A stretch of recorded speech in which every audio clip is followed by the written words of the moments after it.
ఆరావ్ జైకర్ వేసిన పెయింటింగ్. ఒకరోజు రామచంద్ర ఆత్మారాం తార్కడ్, శ్యామారావు జైకర్ ఇద్దరూ కలిసి ద్వారకామాయికి వెళ్ళారు. అప్పుడు బాబా స్నానానికి సిద్ధమవుతున్నారు.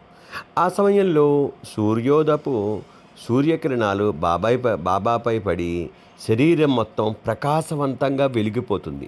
ఆ దృశ్యం చూడగానే తర్కడ్కి 1000 సూర్యుల తేజస్సు బాబాపై పడి ప్రకాశిస్తున్నట్లుగా కనిపించింది. వెంటనే తర్కడ్ జైకర్ని తన మనసులో ఆ దృశ్యాన్ని బంధించి దాన్ని పెయింటింగ్ వేయమని కోరారు.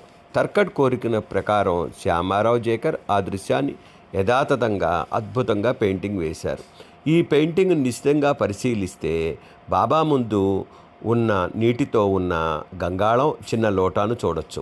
ప్రస్తుతం ఈ పెయింటింగ్ ముంబై శాంతాక్రూజ్లోని వీరేంద్ర తర్కడ్ అంటే రామచంద్ర ఆత్మారాం తర్కడ్ మనవడు, జ్యోతేంద్ర తర్కడ్ కుమారుడు గారి గృహంలో ఉంది.